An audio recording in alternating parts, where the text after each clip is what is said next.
이슈 털어주는 남자 김종배입니다.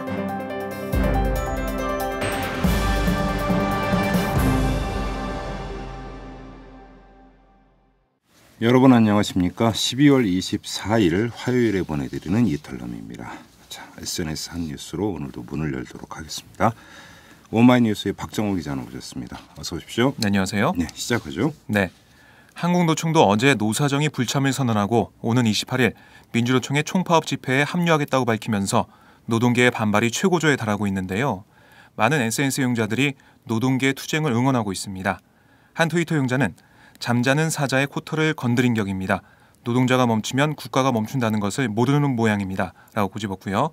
다른 이용자는 박근혜가 책임져야 한다. 버선발로 쫓아가서 바지라도 잡아라. 그게 어머니 마음으로 국민 대통합도 하던 이의 자세다. 라고 주장했습니다. 네. 민주노총과 한국노총이 연대하는 모습 참 보기 좋습니다. 앞으로도 쭉 이란 의견과 당연한 결정입니다.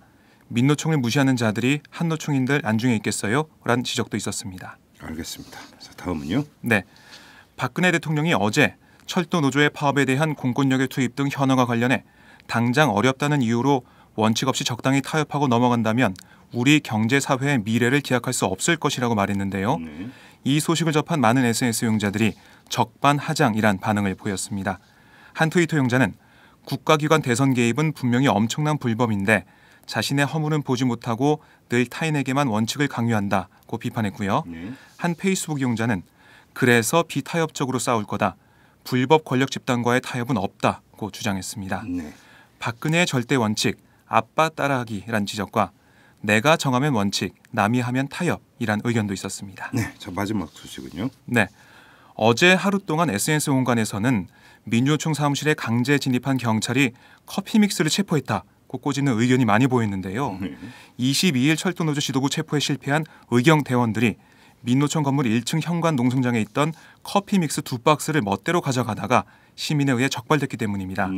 한 트위터 용자는 영장 없이 쳐들어갔는데 맹탕, 커피 믹스 훔치다 발각, 이 황당한 시츄에이션에 웃어야 돼, 울어야 돼 라고 지적했고요. 다른 이용자는 경찰이 체포영장만으로 불시에 사무실을 급습할 때를 대비해서 커피 믹스를 준비해두면 좋다고 꼬집었습니다. 김광진 민주당 의원은 경찰청장님 커피 믹스 택배로 보내드립니다. 애들 먹을 것 좀 잘 챙기시죠. 라며 인증샷을 트위터에 올리기도 했습니다. 알겠습니다. 수고하셨습니다. 네, 고맙습니다. 분노와 절망의 시대, 우울증 치료제가 필요하세요? 정치 때문에 시민들이 웃는 그런 세상을 바라세요? 변화하는 서울과 서울 시민의 삶. 정치가 즐거울 수 있다는 희망의 증거를 만나보세요. 오연호가 묻고 박원순이 답하다. 정치의 즐거움 오마이북.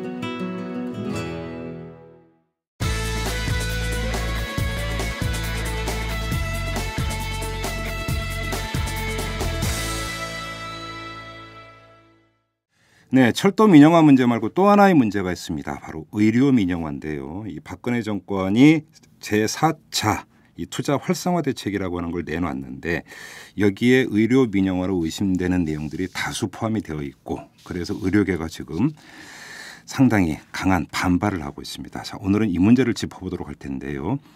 전화 연결할 분은 보건의료노조의 유지현 위원장입니다. 여보세요. 네, 여보세요. 예, 안녕하세요. 네, 안녕하세요. 네, 위원장. 예, 지금 세종시 보건복지부 그러니까 방문하신 걸로 알고 있는데 방금 전에 네. 예, 어떤 일로 누구를 만나서 어떤 말씀을 나누신 거예요? 예. 보건의료 정책관을 만났고요. 사실은 일자리 문제 때문에요. 간호를요. 요것 때문에 원래 잡혀 있었던 면담을 또 최근에 발표한 투자 활성화 대책까지 같이 해서 두 가지 다 좀 1시간 반 정도 면담을 하고 나왔습니다. 지금 제가 이제 소개 말씀드렸던 그 투자 활성화 방안 이거 같은 경우도 좀 얘기가 그러니까 오갔습니까? 그러면? 저희가 강하게 반발하면서 또 폐기하셔야 된다. 이건 의료 민영화다. 또 복지부는 의료 민영화 아니다. 우려하지 말아라. 이렇게 얘기하다 나왔습니다. 철도 민영화 아니다. 이거 똑같네요. 예, 똑같습니다. 아주 닮은 꼴을 가져가고 있는데요. 철도도 자회사 설립 하면서 이게 민영화 아니다 이렇게 얘기하고 있잖아요. 그렇죠. 똑같이 이번에 투자 활성화 대책의 핵심은 의료법인의 자법인이거든요. 이게 이름도 자법인으로 바꿨는데 똑같습니다. 자회사. 예. 그 상법상 회사거든요. 네. 그래서 자회사를 설립을 허용하고 거기서 할 수 있는 지금 8개 사업으로 정해놓은 부대 사업을 환자 편의시설로만 정해놓은 8개 사업을 무한정으로 열었어요. 그래서 이것은 의료 민영화다. 저희는 이렇게 얘기를 하고 있는 거죠. 지금 8개 부대 사업이 그 굵직한 게 뭐예요? 이를테면 장례식장, 그다음에 뭐 슈퍼, 임의용, 뭐 식당, 뭐 이런 게 이제 부대 사업으로 지금 8개 열어놨고요. 지금 이번에 부대 사업으로 범위 확대한 거는 의료기기, 뭐 온천, 관과 이런 것까지 다 열어놨습니다. 아, 그래요? 그러니까 이명박 정권에서 의료 민영화 논란이 거세졌을 때 이때 이제 제 기억으로는 병원에서 예를 들어서 영리법인을 세워가지고 숙박업까지 하면서 그죠? 돈 많은 어떤 그 환자들을 유치를 하고 그래서 그러니까 양질의 서비스라는 명목하에 의료비 대폭 올리고 뭐 대충 이런 시나리오 아니었습니까? 그랬죠. 그럼 지금 비슷하네요. 가는 게. 저희는 이름만 바꿔서 겉에 모양을 왜냐하면 이명박 정권에서 워낙 이게 거센 반발에 부딪혀갖고 영리병원 하지 못하지 않았습니까? 그러니까 법인이 이번에는 자회사를 만들어서 대신 여기서 벌어라 이렇게 하고 있었어요. 아, 차이는 그거네요. 그러니까 의료법인이 직접 하느냐 자회사를 세워서 하느냐. 그렇죠. 이 차이밖에 없는 겁니까 그러면? 네네 그렇습니다. 그런데 거기에 범위를 무한정 늘린 거. 그런데 왜 의료 민영화가 아니라고 그래요? 근데 보건복지부. 그러니까요. 이게 지금 이렇게 가면 당연히 민영화입니다 이렇게 얘기하는데 복지부 얘기는요. 민간 병원이 94%이기 때문에 얘기를 하고 있는데 저희는 민간 병원이냐 아니냐를 넘어서서 여기서 돈을 벌 수 있게 하느냐 그리고 외부에서 투자되고 그것을 이익을 남겨서 배당을 할 수 있게 했기 때문에 이건 이제 영리병원이다. 똑같이 이렇게 주장을 하고 있는 거죠. 이익을 남겨서 배당까지 가능하도록 길을 열어준 거죠 지금. 그렇죠. 자회사에. 그러면 당연히 이윤을 추구하게 되어 있는 거 아닙니까? 당연합니다. 당연히 비싼 의료기기가 등장을 할 거고요. 병원에다가 납품하는 의료용품 이런 것들이 이제는 자회사를 통해서 다 들어올 거기 때문에 거기다가 의료기관 임대까지 열었어요. 아, 그래요? 그러면 외부 자본이 자회사를 만들어서 그 건물 자체를 임대를 하게 해줄 수 있게 열었기 때문에 그러면 거의 몸통 꼬리가 뒤바뀌는 꼴이 되겠죠. 오히려 자회사가 병원을 거느리는 이런 식으로도 그렇죠. 그림이 그려질 수가 있는 거죠. 그렇습니다. 자, 그런데 지금 한간에는 뭐 이렇게 되면 맹장 수술비가 1,000만 원에 육박한다 이런 식으로 지금 뭐 이야기가 돌고 있는데 정부에서는 그건 진짜 말 그대로 괴담이다 이렇게 또 반박을 하고 있어요. 자, 그러면 의료비가 어느 정도로까지 올라갈 거라고 전망을 하십니까? 구체적인 수치는 저희가 뭐 내볼 수는 없겠는데요. 그런데 그게 괴담이 아니라 현실이 될 거다라고 저희가 이제 추측을 해볼 수 있는 거는 이를테면 예를 들어서요. 암 환자가 지금은 병원에 가서 진료를 받고 수술을 하고 퇴원을 하고 좀 항암 치료를 하는 이 과정에서 건강보험 당연 기정제가 있기 때문에 건강보험을 적용을 받으면서 일정 정도 물론 보장성이 한 64% 정도밖에 되지 않아서 병원비에 대한 부담이 환자들이 있긴 합니다만 그래서 저희는 거꾸로 건강보험 보장성 90% 올려라 이런 운동 그동안 해왔는데 이런 거는 조치를 취하지 않고 오히려 지금처럼 이 투자 활성화 대책이 되고 나면요 이 암 환자가 가서 병원에서 치료 그 진단을 받을 때 지금은 병원 안에 있는 기기인 MRI 이게 보험이 되잖아요. 한 20만 원이면 찍을 수 있는 이 MRI를 자회사가 리스한 빌려준 이 제공한 의료기기로 한 비급여가 되는 보험 적용되지 않은 고가에 한 200만 원 정도 되지 않을까 뭐 저희는 지금 추산을 그렇게 하고 있는데요. 이렇게 놓고 진단을 받고요. 200만 원이요? 200만 원에서 300만 원에 저희 추측이 안 됩니다. 지금 일단 돈을 벌어야 되니까 그리고 새로운 의료기기를 많이 개발할 거 아니에요. 그것을 하라고 지금 열어줬기 때문에 새로운 기술도 개발하러 열어줬거든요. 예. 그러면 수술하면서 지금은 딱 정해진 기술로 수술도 하고 이렇게 하지만 우리 병원에서 자회사를 통해서 이런 기술을 개발했습니다. 이걸로 하면 어떻겠습니까? 라고 의사가 권했을 때 지금 환자들은 그렇게 되면 이게 또 다른 부담으로 갈 거고요. 하다못해 그 과정에서 용품, 기기 이런 것들은 다 자회사가 제공한 거를 쓸 수밖에 없게 되잖아요. 그러면 이거 자체가 환자한테 다 부담이 될 거고요. 지금은 온천 숙박도 열었어요. 저희는 퇴원을 하면서 환자들한테 건강보조식품 이거 좀 드시면 어떻겠습니까? 권하는 것. 그 다음에 온천 가셔서 수치료 물로 이렇게 하면 치료에 도움이 됩니다. 하고 권하는 것. 항암 치료하는데 예전에 퇴원을 했다가 3일 있다 다시 오면 뭐 가시기 어려우시면 여기서 뭐 숙박을 하십시오 하고 숙박을 열다던가 이렇게 되면요. 입원하고 퇴원하고 퇴원 후 관리까지 갔을 때 1,000만 원짜리 맹장 수술비가 나오지 말라는 법이 없을 것 같아요. 극단적인 경우인데요. 병원에서 지금 그 병상 없으니까 이 자회사가 설립한 숙박 그쪽에 가서 일단 그 계시라. 이러면서 그러니까 비싼 숙박료 내고 묵는 이런 일도 배제할 수가 없겠네요. 당연하죠. 지금 뭐 복지부에서는 숙박에서는 진료행위나 의료행위를 못하게 하겠다 이렇게 하지만 어떠한 형태로 거기다가 숙박을 하면서 무슨 다른 물리치료 같은 것도 할 수 있고요. 뭐 이런 것들이 흥행하지 않을까 저희가 우려하는 것 그중에 그것도 하나 있습니다. 그리고 이제 진료비 같은 경우는 주로 이제 급여 부분보다는 비급여 부분에서 왕창 인상될 가능성이 높다 이런 말씀이신 거죠? 네, 그렇죠. 그렇게 되면 건강보험 보장성이 지금도 64%인데 매달 꼬박꼬박 내는 건강보험료로 우리 국민들은 지금 병원 가서 참 병원비가 비싸다라고 느끼잖아요. 그런데 지금은 이렇게 되면 건강보험에 적용되는 게 뭐 10% 20%로 뚝 떨어질 것 같고요. 그러면은 상대적으로 지금도 국민의 60%가 민간보험에 들고 있어요. 이런 문제 때문에. 맞습니다. 민간보험 상품이 더 개발되고 민간보험에 의존하는 율이 더 높아지면서 건강보험은 진짜 무력화될 것 같아요. 그러면 이게 곧 복지부가 아니다라고 얘기하는 의료 민영화의 마지막 단계 아니냐. 결국은 이렇게 되면 그렇게 가는 건 시간 문제다. 그래서 이 투자활성화 대책은 안 된다라고 얘기하는 거고요. 근데 투자활성화 대책을 발표하면서 정부가 수익 구조를 열어준다 이렇게 얘기한 거예요. 돈을 벌어라. 막말로. 그냥 투자를 해서 돈을 벌어서 이익을 남겨라. 그렇게 목적도 열어놨기 때문에 당연히 이것은 영리화하고 상업화하고 의료 민영화다. 이거는 결국 부담은 환자들한테 진료비를 몇 배 올리는 결과로 갈 거다. 그렇게 얘기를 하고 있습니다. 이 지금 제4차 투자 활성화 대책은 국회를 안 거치고 바로 시행에 들어가는 겁니까? 어떻게 되는 겁니까? 아닙니다. 앞으로 국회 입법을 해야 된다고 하는 거고요.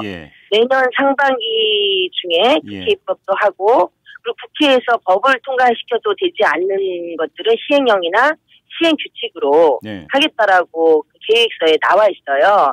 그래서 저희가 얼마 전에 국무회의에서 시행령으로 의료관광 호텔 메디텔이라고 하는데요. 그거는 시행령을 그냥 바꿔서 국무회의 통과를 했거든요. 그러니까 저희가 이것을 투자활성화 대책 자체를 폐기하지 않으면 언제 국무회의에서 시행령이 바뀌고 언제 그냥 시행규칙이 바뀌고 이렇게 할지 모르겠다. 그래서 아예 저희가 어제 청와대에다가 의견서를 이 투자활성화 대책 자체를 폐기하십시오.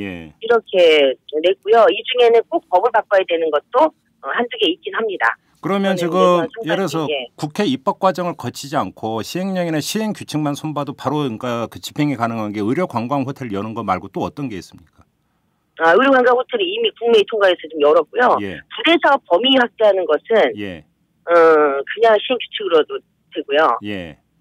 그리고 이를테면 외국인 환자 비율 지금 5%인데 이거 12%까지 늘리는 것도 같이 계획이 나와 있는데요.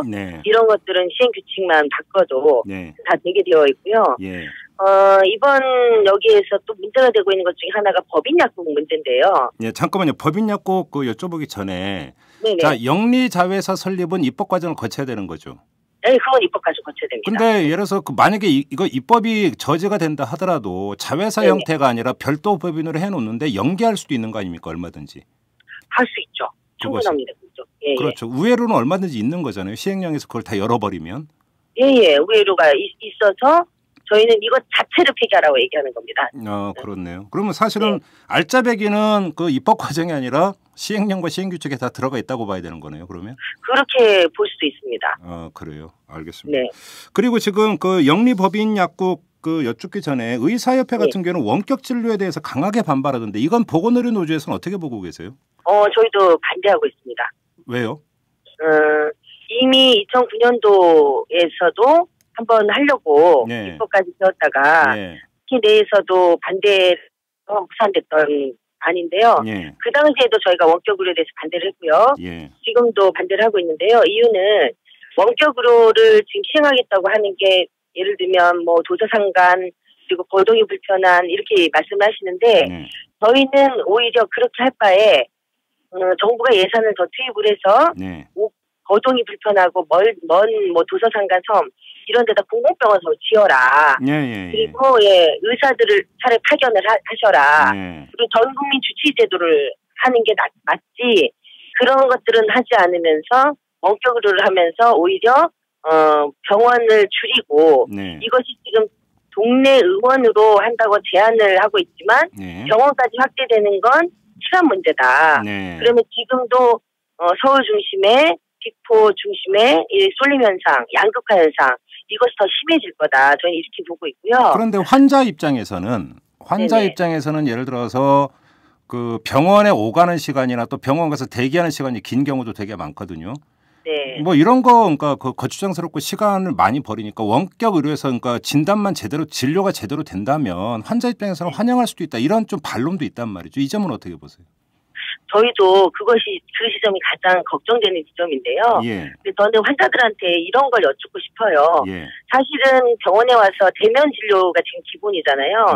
사실 오래 기다리고 짧게 보는 게 문제지. 맞아요. 의사하고 충분히 의사하고 충분히 얘기할 수 있고 상담을 받을 수 있고 그리고 단순히 수치나 데이터만 갖고는 진단할 수 없는 이 자신의 몸 건강 상태를 오히려 병원에 와서 우리 의사들하고 충분히 상담도 하고 진료를 받고 이런 걸 좀 원하지 않을까. 그렇게 하기 위한 조치들이 취해져야지 이런 것들은 없으면서 가장 먼저 원격 의료부터 한다. 이거는 난 잘못됐다 이렇게 보고 있는 겁니다. 예를 들어서 이게 경우가 있을 것 같은데 발병이 된 경우에는 이게 어떤 병인지 이런 걸 알기 위해서 당연히 병원을 가야 되는데 발병이 된 후에 이게 이제 예를 들어서 난치성 질환이라든지 이렇게 갖고 이제 그 병원에 가도 그냥 뭐냐면 이것만 그 상태만 보고 바로 약만 지어서 오는 경우라면 이런 환자들이라면 원격 진료가 더 유용할 수도 있지 않을까요? 그런 반론이 제일 많더라고요. 저도 저희 어머니가 당뇨를 앓고 계시는데요. 한 2, 3개월 한 번씩 병원에 가시잖아요. 가면은 약만 주더라 이렇게 말씀하시지만 이 과정에서요. 가장 중요한 건 합병증이에요. 근데 이게 수치만 갖고 그렇게 하는 경우도 있지만 더 많은 경우는 합병증을 미리 예방하고 발견하기 위한 진료거든요. 그것은 수치만 갖고는 안 된다는 거고요. 그런 것에 대한 안전성 그리고 이를테면 기기를 이용해서 내가 측정을 해서 보내는 거잖아요. 호시성을 가지고. 근데 만약에 오작동이 되거나 아니면 잘못 보냈거나 그리고 그거 가지고 처방을 잘못했거나 이랬을 때 책임은 누구한테 물을 거냐. 이게 너무 불분명하고요. 차라리 러시아나 북유럽 같이 아주 땅덩어리가 크고 눈이 많이 와서 이동 자체가 불가능하고 이런 데서나 검토해볼 만한 정책이지. 그래도 우리나라는 아직 이 인구 밀집이나 교통수단이나 이런 걸로 봤을 때 원격 의료보다는 오히려 더 필요한 조치들이 더 많다. 우선적으로 해야 되는 조치들이 저는 이렇게 주장하고 싶고요. 오히려 다른 이유가 있는 거 아니냐 이렇게 반대를 하는데도 원격으로 하겠다는 건 다른 이유가 어떤 겁니까? 오히려 이동통신사의 뭐 이권 문제나 이런 데 대해서 의료기기를 사야 되잖아요. 네, 환자 그렇죠. 개인이 지금 구입하게 되어 있습니다. 예. 이런 의료기기를 개발하는 회사의 이익이나 이런 것들이 더 크게 작용하는 거 아니냐. 예. 저희는 이런 의구심을 떨칠 수가 없습니다. 그러니까 당뇨 환자 같은 경우는 예를 들어서 이제 체열이 필요한 거죠. 그러니까 예를 들어서 그렇죠. 그렇다면 예. 이제 저기 기구가 필요하고 그러면 다시 또 구입을 해야 되고 이런 문제가 이제 발생을 예. 한다. 예, 그건 다 국민 개인이 환자 개인이 구입하게 되어 있습니다. 아, 그렇네요. 예. 그거 자체가 지금 시범 사업하면서 나오는 게 100만 원에서 150만 원짜리 기계예요. 예? 그런 것들을 그렇게 100에서 비싸요? 150인데 예. 그거를 다 환자들한테 부담으로 떠 넘기고 예. 당신이 측정해서 이동통신이나 이걸 가지고 다시 보내시오. 그러면 나는 보고 처방을 하겠소. 이런 거잖아요. 예. 아, 그렇네요. 예, 알겠습니다. 자, 그 영리 법인 약국 문제인데요. 간단히 얘기를 하면 법인을 세워서 약국을 체인식으로도 운영할 수 있게 길을 터준다 이거 아니겠습니까? 예, 예, 그렇습니다. 자, 그러면 이제 그 일반적으로 시민 입장에서는 그러면 좀 약값 떨어지지 않을까? 이런 기대를 할 법도 한데 어떻게 보십니까?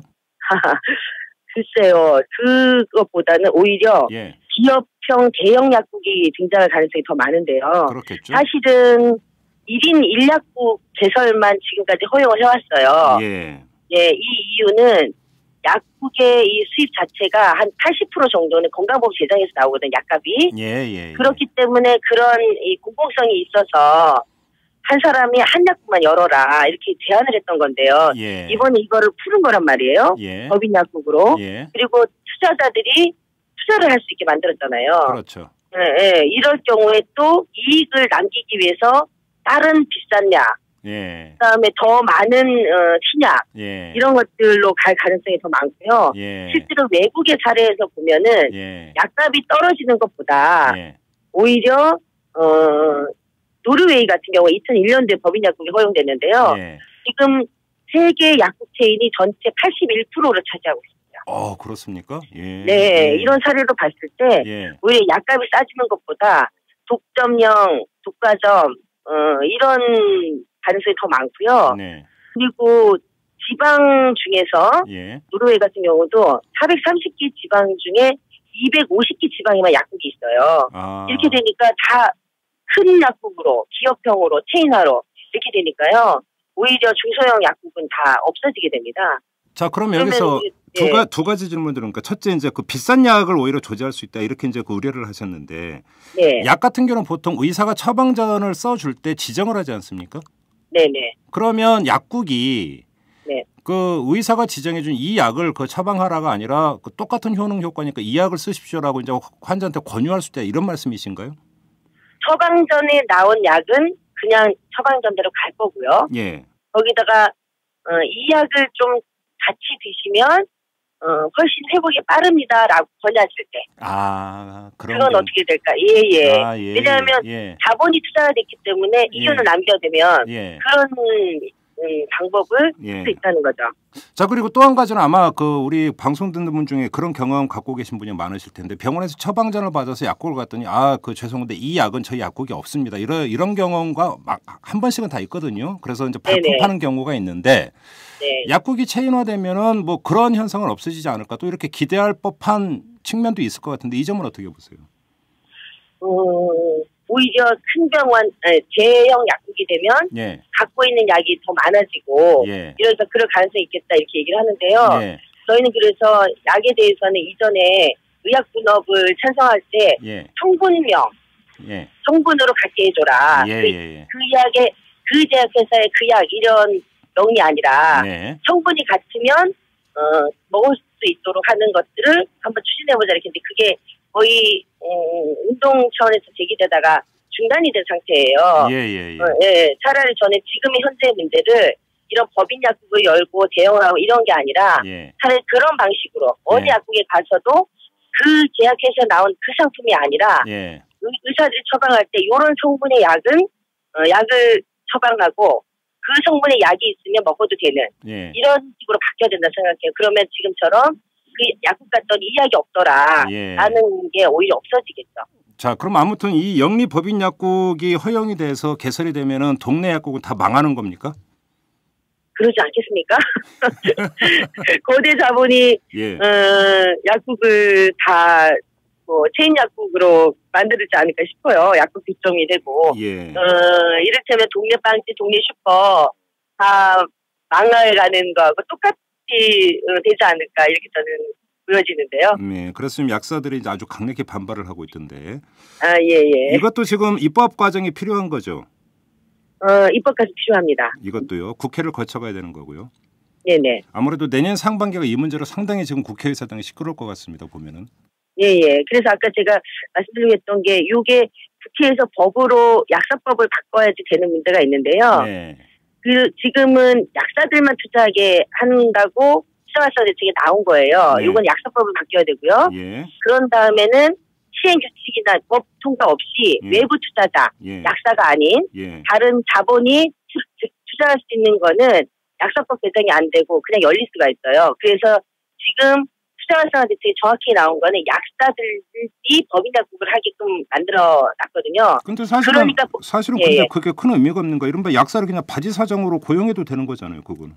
당연하죠. 그것도. 그러니까 저희가 주장하는 건 이렇게 주장하면 복지부는 약사들만 하게 돼 있으니까 상관이 없다. 그렇지 않다. 이렇게 오히려 얘기하고 있는 거예요. 누가 봐도 눈 가리고 아웅이죠. 그렇죠. 그리고 그렇게 뭐 대형 그 약국 체인을 할 수 있는 약사가 몇 명이나 된다고요, 그게. 그렇죠.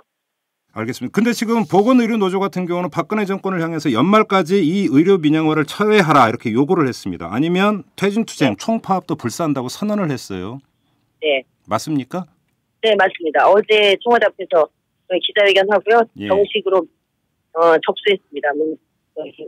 문서를. 그렇습니까? 그러면 이걸 한번 여쭤보겠죠. 민주노총이 이 경찰 병력의 침탈에 이제 거세게 반발하면서 28일 총파업을 예고를 했습니다. 여기에는 합류하실 계획이십니까, 아니십니까? 간부 정도는 해야 된다고 저희가 주식을 하고 있는데요. 사실은 저희 병원이 실질유지 업무로 묶여 있어요. 실질유지 업무 사업장이고 취업도하고 똑같이. 그래서 갑작스러운 파업을 하기는 시간이 필요합니다.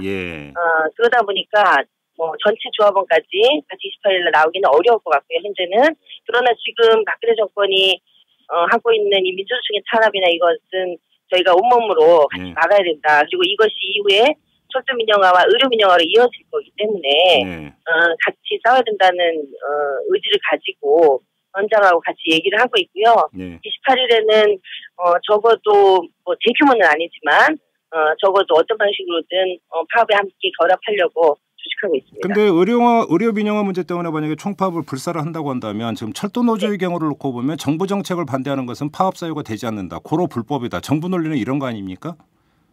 그렇게 나올 가능성이 좀 있겠죠? 그렇죠. 그때는 어떻게 하실 계획이십니까? 그래도 이렇게 의료 민영화하면 사실 이 안에 있는 우리 조합원들, 노동자들의 근로조건하고 다 영향이 있잖아요. 그렇죠. 이번 투자활성화 대책에는 인수합병도 허용하게 되어 있습니다. 그래서 우리 고용 문제가 다 걸려 있는 거고요. 당연히 이것이 의료 민영화지만 우리 보건의료 노조로서는 우리 조합원들의 임금 고용 근로조건하고 심대한 영향이 있기 때문에 저는 당연히 이런 절차를 거치면서 합법 파업으로 총파업을 한다고 선언을 하려고 하는 거고요. 그런 준비들을 지금 하고 있습니다. 알겠습니다. 마지막으로 지금 진주의료원 재개원하라고 요구를 했습니다. 그런데 홍준표 경남도지사가 받아들일 가능성은 거의 없다고 봐야죠. 그렇게 보입니다. 그럼 어떻게 대처하실 계획이십니까? 그래서 진주의료원 재개원도 어제 청와대에 똑같이 의견서를 넣었는데요. 오히려 투자활성화 대책처럼 이렇게 의료 민영화하는 게 아니라 진주의료원을 재개원하면서 공공병원을 좀 확충해야 된다. 저희 주장은 이건데요. 홍준표 도지사한테만 낚일 것이 아니라 국회에서까지 의결했기 때문에 이제는 청와대가 직접 나서서 진주의료원을 다시 열어라. 이런 요구들을 하면서 같이 청와대 대상으로 정부 대상으로 싸울 생각이고요. 그리고 홍준표 도지사가 나는 이걸 못하겠다. 이렇게 하고 있으면 뭐 홍준표 도지사가 다시 도지사를 못하도록 하는 것. 그래서 진주의료원을 다시 열겠다 하는 도지사를 당선시켜야 하는 것, 이런 것까지 포함해서 저희가 지금 300일을 넘게 싸워왔는데요. 앞으로 뭐 또다시 300일이 걸리더라도 진주의료원 반드시 꼭 열겠다. 그러면 예를 들어서 홍준표 지사가 내년 지방선거에서 다시 경남도지사로 출마할 경우에 뭐 낙선운동도 불사하겠다 이런 말씀이신가요? 네. 상영합니다. 알겠습니다. 여기까지 듣도록 하죠. 고맙습니다. 네, 감사합니다. 네. 숨어있는 이면의 진실을 털어드립니다. 이슈 털어주는 남자 김종배입니다.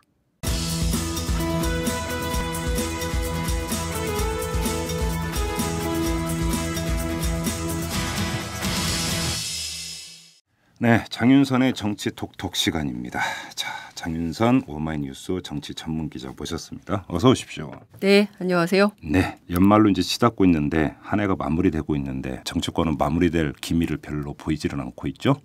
그러네요. 그렇죠. 원래 이맘때면 다들 뭐 송구영신 해피 크리스마스 해가면서 뭐 정쟁을 좀 중단하고 뭐 그런 얘기 하지만 또 이제 연말 예산 때문에 이제 또 옥신각신하고 뭐 이런 건데 올해는 예산도 예산이려니와 입법도 입법이려니와 뿐만 아니라 지금 뭐 걸린 현안이 너무 많아가지고요. 이걸 과연 다 정리하고 갈 수 있을까? 오히려 또 지난 주말에 문제를 증폭시키는 또 행위가 벌어졌잖아요. 그렇죠. 철도노조 그래서 민주노총 침탈 말씀하시는 그렇습니다. 거죠? 예, 그래서 그 사건을 둘러싸고 지금 뭐 전국이 정말 꽁꽁 얼어붙고 있는데. 근데 네. 그 얘기하기 전에 보통 이맘때 되면 이제 뭐 10대 뉴스 이런 거 많이 하잖아요. 네. 그래서 올해를 빛낸 인물 10명을 꼽으면. 네. 저 개인적으로 윤창중 전 띠띠뽕 네, 대변인이 맨 앞자리에 놓이지 않을까 싶은데 네. 뭐 하는지 모르시죠? 윤창중 대변인의 소식은 전혀 알 수가 없어요. 김포 그렇죠. 자택에 포진돼 있던 기자들이 전원 철수했기 때문에 네.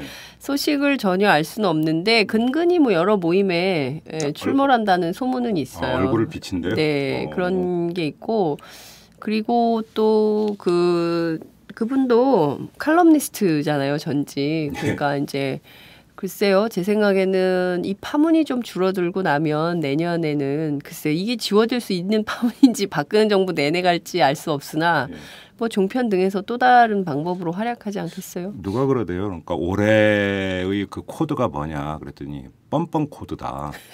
그리고 무슨 얘기냐면 이제 과거에 그러니까 그 파문이나 이런 것들을 불러일으켰던 인물이 아무렇지도 않게 네. 화려하게 부활하는 네. 이 현상을 보면서 올해를 관통하는 코드가 뻔뻔 아니냐. 뭐 이렇게 왜 또 아무튼 네. 예, 이렇게 얘기하는 사람도 아무튼 봤는데 진짜 그럴까요? 뭐 글쎄요. 뻔뻔 코드도 맞겠지만 저는 이번 올해를 관통하는 가장 큰 것은 뻔뻔하기도 하지만 역시 그 같은 말인가요? 후한무치가 똑같은 말인가요? 똑같은 말이에요. 똑같은 말인가요? 저는 좀 약간 후한무치는 뭔가 있어 보이는 표현. 그렇죠.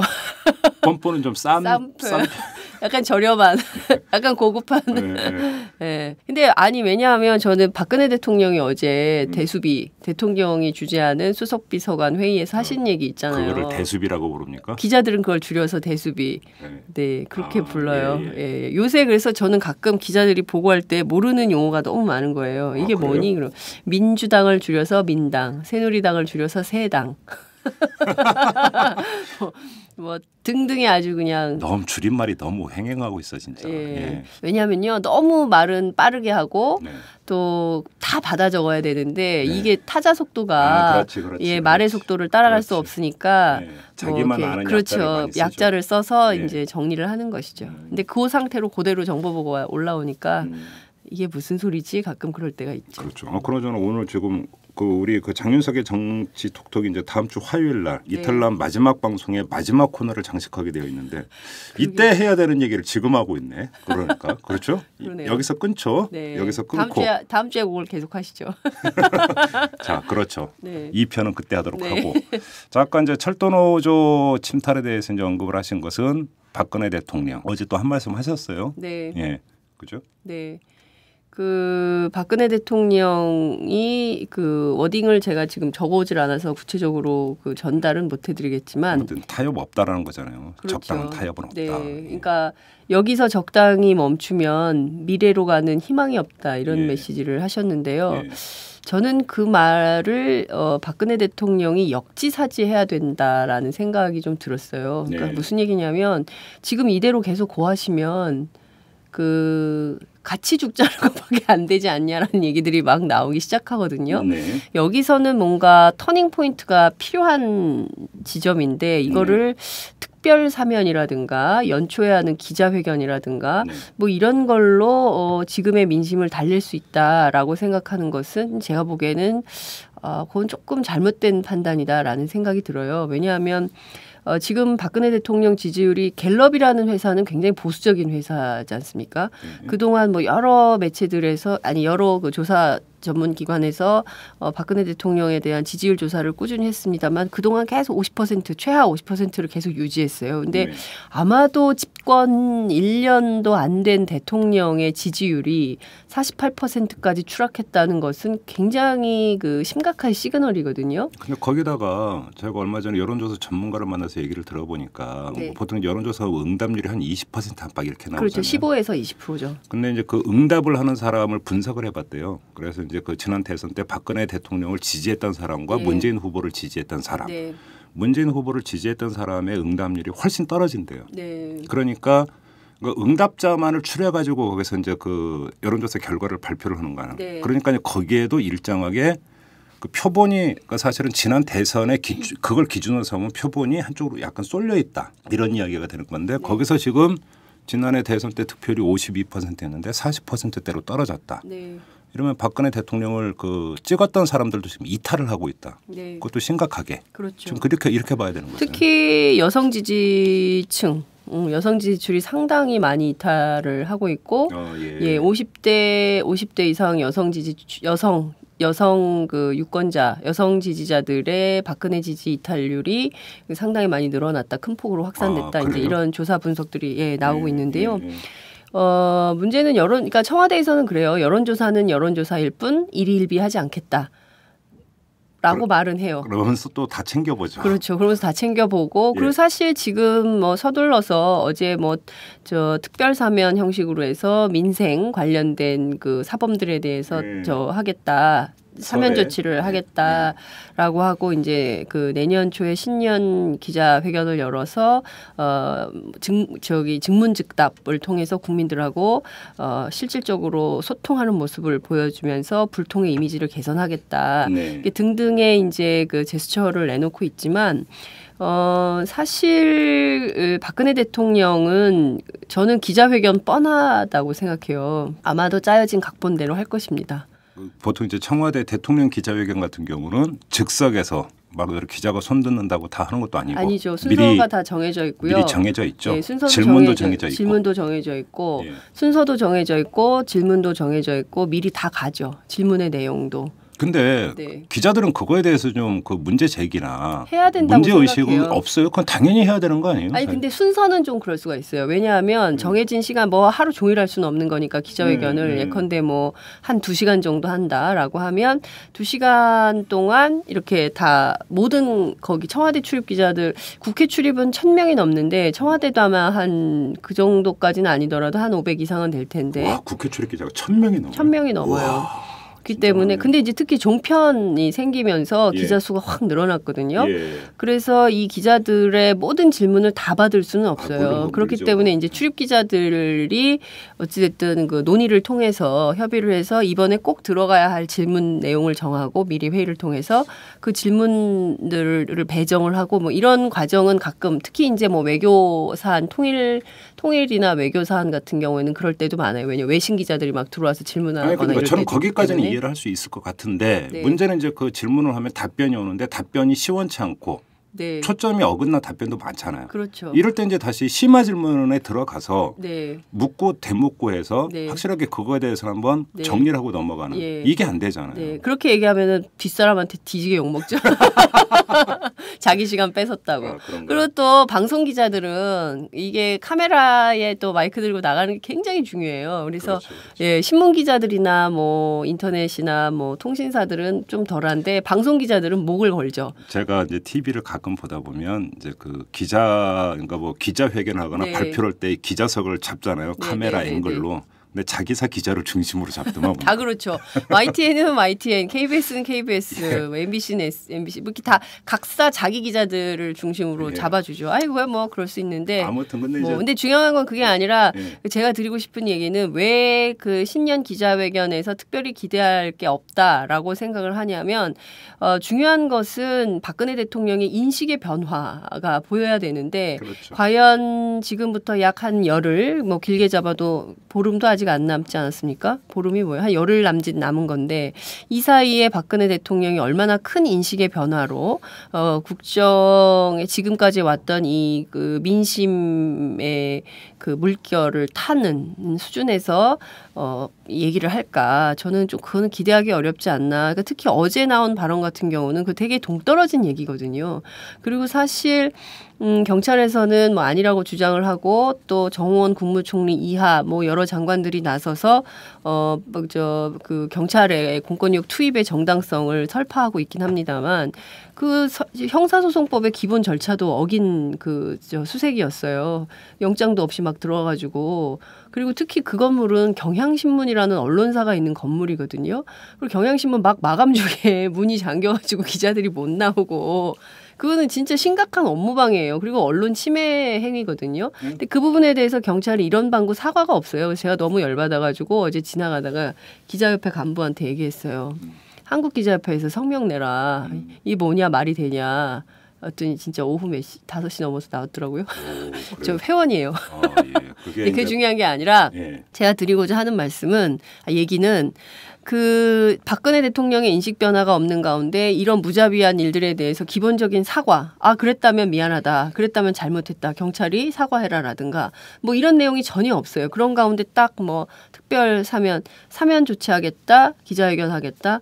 저는 오히려 실망스럽다라는 그 여론의 반발만 더 크게 있지 않겠나라는 진단을 해보고 지금이라도 박근혜 대통령이 잘 추이를 보고 제대로 된 뭔가 메시지를 정리하고 싶다면 저는 민주노총에 대해서 그 강제로 이렇게 한 것에 대한 사과부터 먼저 해야 된다 이런 생각이 좀 들어요. 근데 아무튼 자꾸 정치 이벤트를 해도 소용이 없을 거다. 네. 그리고 그게 진짜 소통이라고 볼 수는 없다. 네. 장윤선 기자의 진단은 이런 건데. 그렇죠. 한 가지만 더 말씀드릴게요. 특별 사면도 내용이 중요한 거거든요. 특별 사면 한다 이게 중요한 게 아니라 특별 사면은 내용이 중요한데 박근혜 대통령 분명히 경제사범 중에서도 민생과 관련된 것이라고 하는데 내용을 보자고요. 내용에서 어떤 사람들이 대상인가. 네, 그게 되게 중요할 것 같아요. 아무튼 그렇다면 그 소통 이벤트가 중요한 게 아니라 소통의 내용이 중요한 것이고요. 자, 그렇다면 이제 그 소통의 내용은 인식에서 나오는 거니까 박근혜 대통령의 인식이 너무 경직돼 있다. 이렇게 이제 중간 정리를 해야 되는 것 아니겠습니까? 그렇죠. 자, 그러면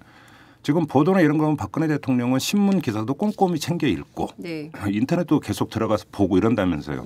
그러면 이 세상 민심이 어떻게 흘러가고 있는지를 모를 수는 없죠. 그렇죠. 자, 그럼에도 불구하고 인식이 경직돼 있다. 이 원인은 어디서 찾아야 되는 겁니까? 그러면? 그러니까 뭐 몇 가지 막 역사학자들의 그 분석, 그 다음에 이제 정치학자들의 분석, 그리고 현업 정치인들의 분석, 뭐 여러 가지들을 막 종합을 하면 스펙트럼이 굉장히 넓고 다양해요. 그러니까 근데 역사학자들은 아주 그 근원적인 인식론 차원에서 접근을 해서. 박 대통령은 사실상 이제 1970년대 그 청와대에서 살면서 18년간 사실상 뭐 거의 그 뭐라 해야 됩니까? 막 궁궐안의 정치 이렇게 표현하는 분들도 계시던데 여하튼 뭔가 굉장히 동떨어진 시대와 공감하지 못한 채 살았고 그때 가졌던 그 아버지가 보여줬던 정치 행태를 그대로 답습해서 저대로 하면 성공한다라는 어떤 잘못된 인식이 있다. 따라서 그의 인식은 쉽게 바뀌지 않을 것이다. 앞으로 강성 드라이브는 더 강화될 것이다 라고 진단을 하는 역사학자들이 있어요. 그리고 정치학자들 같은 경우에는 아무리 그런 인식을 가졌다 하더라도 현실 정치 돌아가는 판을 보면 그렇게 하면 이 판에서 자칫 잘못하면은 정권이 큰 위기를 맞을 수도 있는데 그렇게 해야 하겠느냐 꼭 그렇지는 않을 것이다. 분명히 어떤 계기를 잡아서 터닝 포인트를 잡아가지고 그 정치에 이제 그 반전의 그 기회를 삼을 것이다. 이런 얘기들을 합니다. 그런데 이제 현역 정치인들 같은 경우에는 이런 얘기를 해요. 인식이 그렇고 또 반전의 기회를 잡을 수도 있는데 과연 현재의 정치하는 걸 보면 정치는 없고 통치만 하려고 하고 구체적으로 대화는 없고 자기 입장, 자기 주장을 관철하려는 태도만 갖고 있다. 그러니까 기본적으로 누구 얘기를 잘 안 듣고 자기 판단대로만 움직이려고 하기 때문에 저거 성공하기 어렵다. 이런 진단을 계속 하거든요. 그러니까 요점은 이런 것 같아요. 그러니까 문제는 박근혜 대통령이 지금 이 통치, 이 한국 정부를 그러니까 대한민국 정부를 이끌고 가면서 도대체 누구와 소통하는가? 그리고 그 소통의 결과로 어떻게 정치하는가 뭐 이런 것들이 좀 보여줘야 되는데 지금까지는 특히 정치랄까 소통이랄까 그 결과로 좀 볼만한 결과물이라는 게 별로 없는 게 아니냐 이런 비판들도 거세게 나오고 있는 상황인 거죠. 의문스러운 게 국민과의 소통은 둘째치고 네. 주변과의 소통이 이루어지고 있느냐. 다시 그렇죠. 말해서 박근혜 대통령 주변에 있는 사람들의 어떤 일단 그 사람들이 충원을 하는지도 의문스럽고 네. 한다고 치죠. 네. 자 그거에 대해서 귀를 열고 있느냐. 네. 사실은 이거부터 좀 따져봐야 되는 문제 아니에요. 그 새누리당 관계자들에 따르면 박근혜 대통령이 주로 불러서 얘기를 듣는다는 거예요. 네. 주로 불러서 얘기를 듣는데 근데 최근에 부름을 받으신 분들이 많이 계시지가 않다는 거고요. 네, 그리고 중요한 것은 그 청와대 주변 안에서, 그러니까 청와대 안에서의 소통은 뭐 강화될 수는 있을 수 있겠으나 그 밖의 소통의 창구를 열어두는 것 같지는 않다. 그러니까 뭐 일각에서는 뭐 7인회가 박근혜 대통령의 뒤에서 뭔가를 하고 있다. 뭐 경우에 따라서는 그 최태민 목사의 사위가 실질적으로 보이지 않는 비서실장이라는 등 여러 가지 온갖 설들이 난무하고 있지만 다 X표가 쳐지는 분위기인 것 같아요. 그리고 이정현 수석이 뭐 다양한 루트를 통해서 언론과 만나고 있지만 그의 얘기도 그냥 그대로 이렇게 그러니까 그가 격앙돼서 하는 경우도 많고 이런 것이지 네. 그 자체로 물론 이제 상당한 심중이 실리기는 하겠으나 박근혜 대통령의 심중이 그러니까 의중이 그대로 상당히 실리기는 하겠으나 그것이 뭐 100%다 이렇게 말할 수도 없다 뭐 이런 얘기들이 나오고 있어요. 옳고 그름이라는 가치 판단은 논외로 하고 네. 인지상정이라는 게 있잖아요. 사람인 이상 네. 자기가 임명증을 준 사람이라고 해서 모두 그들에게 마음을 열고 그들을 전폭적으로 신뢰하는 건 아니잖아요. 그럴 수 없죠. 그러니까 예. 이제 마음이 가는 사람이 있고 더 신뢰하는 사람이 있고 네. 고민이 있으면 그러니까 찾고 싶은 사람이 있는 게 인지상정이잖아요. 네. 대통령이라고 왜 그런 게 없겠어요? 그럼요. 자 그런데 문제는 이제 제가 말씀드렸고요. 거기서 허심탄회하게 네. 이렇게 돌아가고 있으니까 지금 이건 아닌 것 같습니다. 네. 라고 얘기를 했을 때 그걸 들을 자세가 되어 있는 그 대상이 네. 누구냐. 근데 일단 먼저 그렇게 직원을 하는 사람들이 거의 없다는 거예요. 지금까지 제 얘기도 네, 그거예요. 그게 핵심이에요. 그러니까 뭐냐면 제가 언젠가도 한번 말씀드린 것 같은데 그 국정원 국정조사가 막 극단으로 치닫고 있는 상황이었어요. 그래서 제가 정말 민주당 고위 관계자를 만나는 기회가 있어서 제가 물었어요. 새누리당에서는 이런 얘기를 하면 통합니까? 근데 통한다는 거예요. 황우여 대표도 합리적이고 최경환 대표도 합리적이다. 근데 이 합리적인 분들이 자기만 합리적이고 그것을 넘어서서 보고도 안 하고 그리고 이제 뭐 보고를 한다 하더라도 그것을 이런 방향으로 문제가 풀릴 수 있는 쪽으로 하지 않는다. 그러니까 결정적인 순간에 박근혜 대통령한테 전달하거나 직언을 할 만한 사람이 그 안에 없는 것 같다라는 얘기를 했었거든요. 그러니까 그 상황은 지금도 그대로 ING인 것 같아요. 그러니까 좀 그러니까 한때 이제 기춘대원군 얘기를 많이 했지만 네. 기춘대원 여기서 이제 직원이라 하면 대통령과 의견이 다르더라도 그럼요. 그걸 이제 이야기할 수 있는 사람을 이야기를 하는데 코드가 너무 같으니까 그 직원이라고 하는 말이 성립이 안 된다.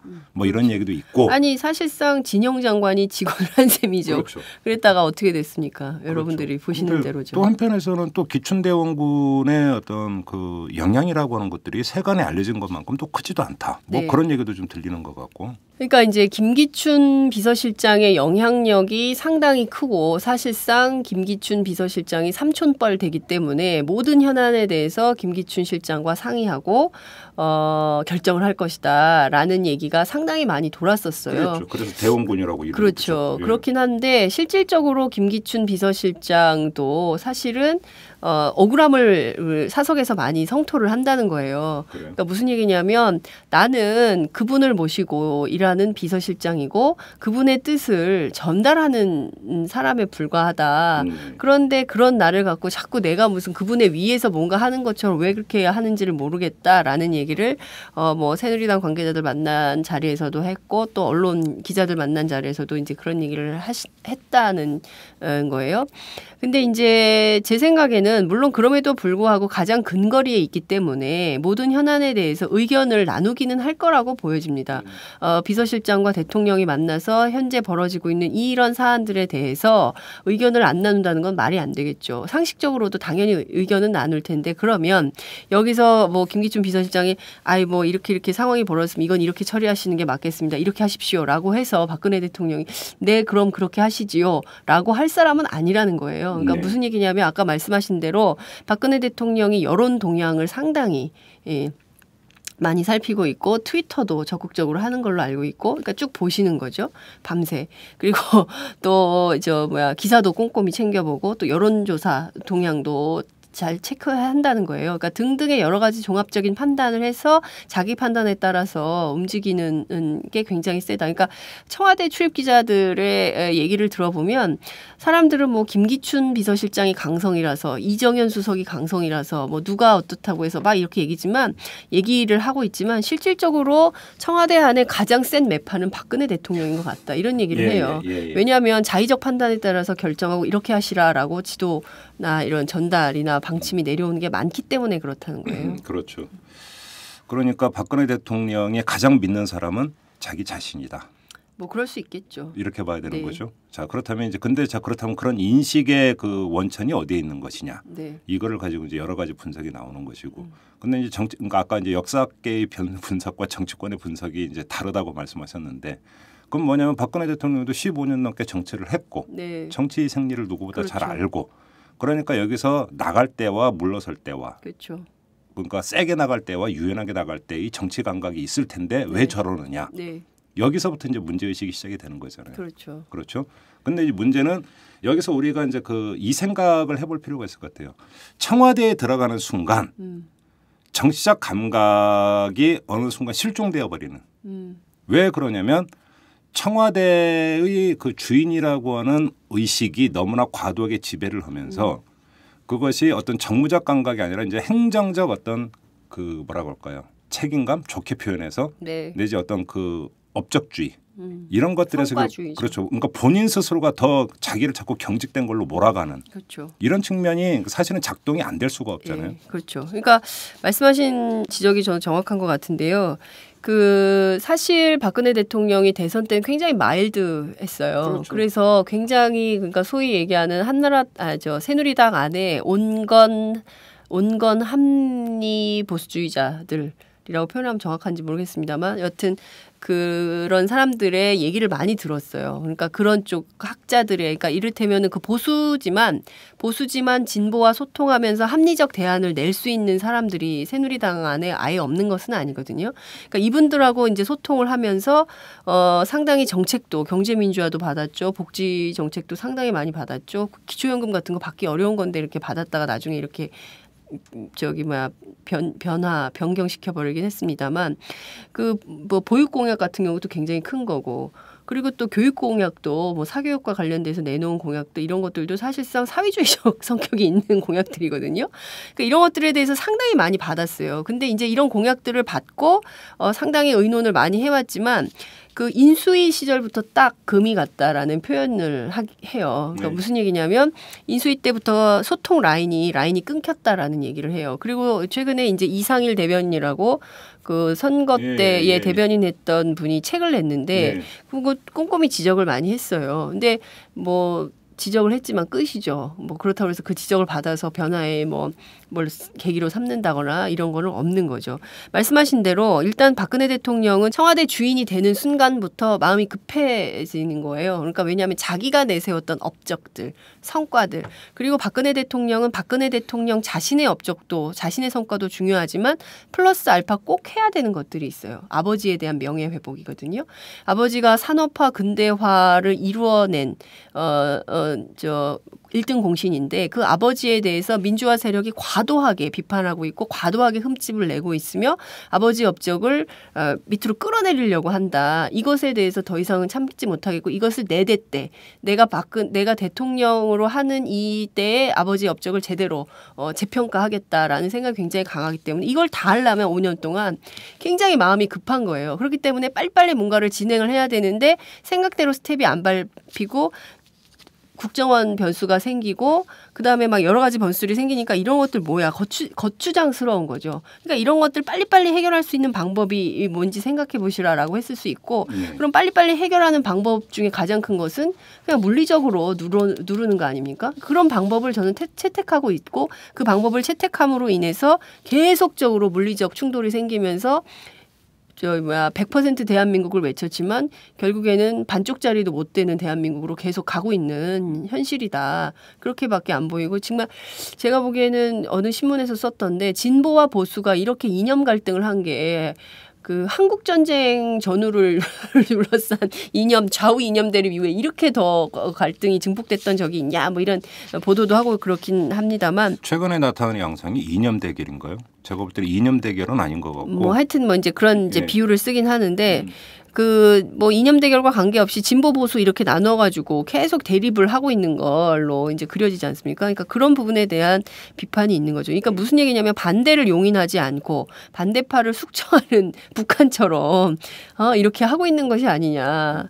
그렇지 않고서 도대체 지금의 박근혜식 정치를 일방주의 그리고 반대파를 찍어 누르는 정치 이런 것 아니고 무엇으로 설명이 가능하냐 이런 반론들이 야권 안에 있는 겁니다. 그러니까 간단히 이제 하면 정치적 프로세스는 없고 네. 그 국정의 스케줄밖에 없는 거죠. 그렇죠. 예. 그러니까 스케줄에 맞추려고 하다 보니까 정치적 프로세스를 무시해버리는. 자꾸 무리수를 두는 거죠. 그렇죠. 예. 이게 이제 정책으로 한 단계 한 단계 과정을 밟아가는. 그렇죠. 이렇게 하다 보면 스케줄이 망가지니까. 예. 그렇죠. 이거 대화가 중요한 거거든요. 그러니까 정치에서 제일 중요한 건 말이에요. 예. 정치는 말로 하는 거지 폭력으로 하는 게 아니잖아요. 그렇죠. 근데 대화가 단절이 됐어요. 그러니까 저는 깜짝깜짝 놀라는 게 코레일의 조치들이었거든요. 예.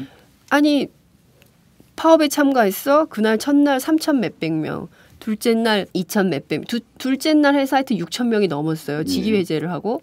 그리고 나서 문제 삼으니까 또 하고 지도부 검거하고 체포영장하고 무리하게 막 민주노총 들어가고 그다음에 500명 새로 뽑는다는 거 아니에요. 500명 새로 뽑으면 그에 준하는 사람들은 어떻게 해요? 해고하겠다는 거거든요.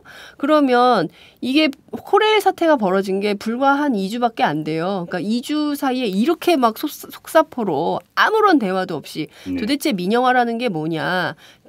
수서발 KTX가 민영화냐 아니냐. 민영화 아니야. 아니라니까. 우리가 아니라 그랬잖아. 대통령도 아니라 그러고 국무총리도 아니라 그러고 장관도 아니라 그러는데 니네 왜 자꾸 맞다 그래. 아니면 아닌 줄 알지.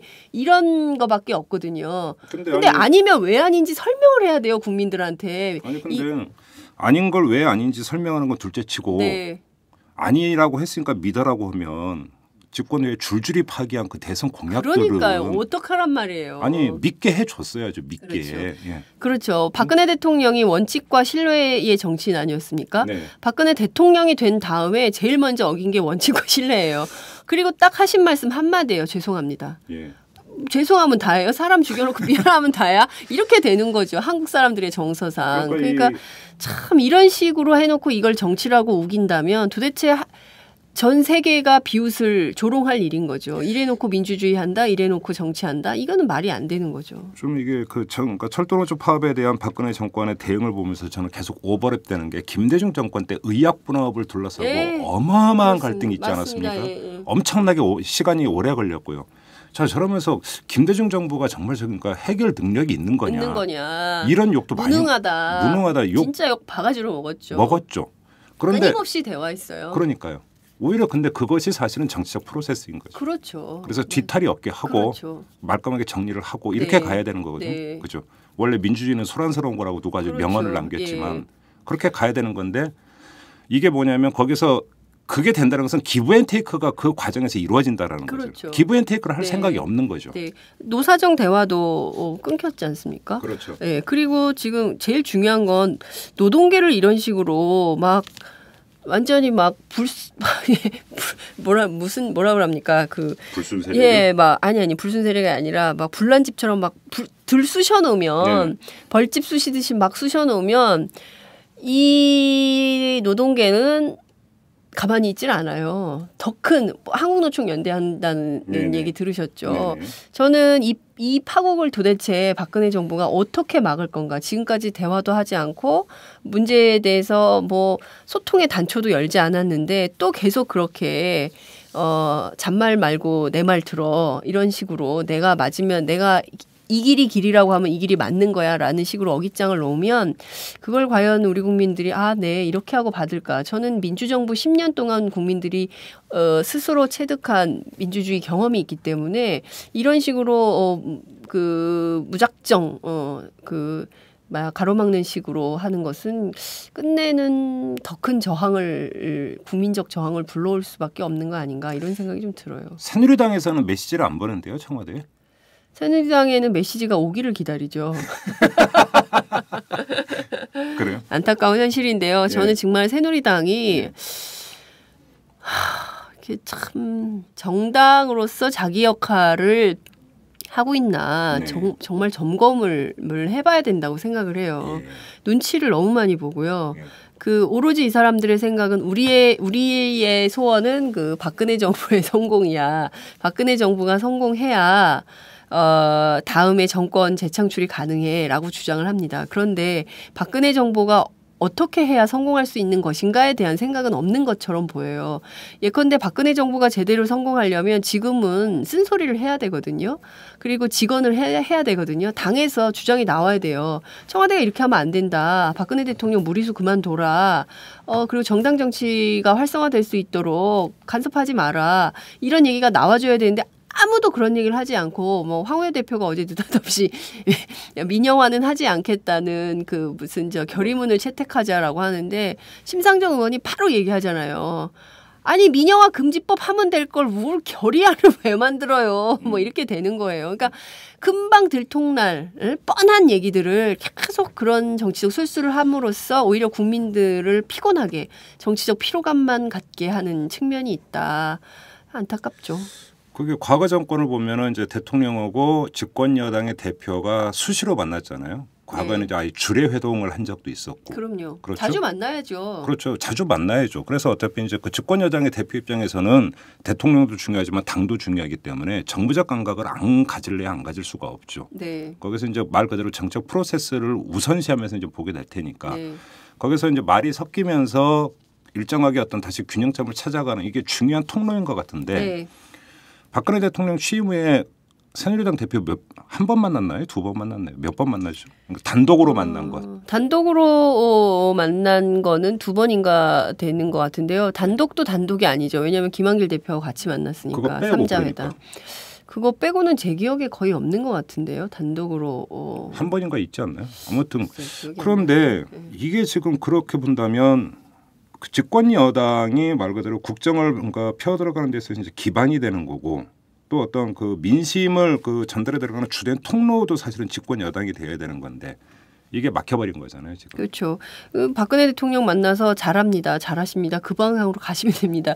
이렇게는 얘기를 하지만 직원을 쓴소리를 하는 사람들이 없으니까 저는 그게 정말 그 한국 지금의 그 이 정치에 가장 큰 파국을 몰고 온 것은 새누리당한테도 굉장히 큰 책임이 있다.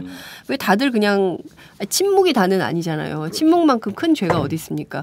문제가 있으면 문제가 있다고 분명하고도 정확하게 말을 해야 옳은데 이분들이 다 같이 침묵하고 있거든요. 그리고 뒤에선 또 다 걱정을 해요. 우려하고 욕도 하고 저렇게 하면 안 되는데 왜 저러는지 모르겠어. 말씀 좀 하세요. 그러면 내가 무슨 얘기를 해. 뭐 이렇게 되는 거거든요. 그러니까 새누리당이 왜 침묵할까요? 무서워서 그런 걸까요? 찍히면 어렵잖아요. 공천이나 뭐나 여러 가지로. 집권 여당의 의원들도 무서우면 국민들은 어떡할 거예요? 국민들은 지금 쫄아 있죠. 근데 그 새누리당이 그 지금 말씀하신 대로 특히 이제 윤상현 원내 수석 부대표 같은 경우에는 상당히 막강한 힘을 갖잖아요. 그리고 정보 소통 라인의 주된 창구를 맡고 있거든요. 근데 이분이 거의 무슨 청와대 대변인이나 박근혜 대통령 비서실장처럼 얘기를 해요. 그러니까 그 자기 관점이 없는 거예요. 이거는 굉장히 심각한 문제인 거죠. 무슨 나팔수도 아니고 그렇죠. 이런 식으로 해서는 제대로 된 국정 운영을 해나가기가 어렵고 기본적인 민주주의의 기반이 허물어지고 있는데도 뭐 박근혜 정부만 잘 되면 된다. 박근혜 정부가 도대체 무엇이 간데 민주주의보다 더 중요한 것인지 그런 부분에 대해서는 스스로들 그 정당 정치 안에 계신 분들 아니에요. 그런데도 그런 부분에 대해서 아무런 자성이 없다는 것은 부끄럽고 창피한 일인 거죠. 그렇죠. 누가 뽑았습니까? 그런 분들. 자, 아무튼 이제 좀 마무리를 해야 될 것 같은데 내년 초에 이제 기자회견이 예정이 되어 있는데 제 기억으로도 대통령이 뭐 기자회견을 해서 소통의 물꼬를 튼 경우보다 오히려 더 많은 논란을 그러니까 불러일으킨 경우가 참 많았죠. 그러니까 중요한 것은 소통의 양식이 그다음에 소통의 이벤트가 중요한 게 아니라 정말로 이제 귀를 열고 마음을 열고 듣고자 하는가 그래서 그걸 반영하고자 하는가 이게 중요한 것 같은데 그렇죠. 지금 장윤승 기자의 진단에 따르면 전혀 준비가 안 돼 있다. 변화의 조짐이 안 보인다. 저는 그렇게 봐요. 그러면 오히려 내년 초에 기자회견이 오히려 불을 지를 가능성은 더 크다. 이렇게도 봐야 되는 거 아닙니까?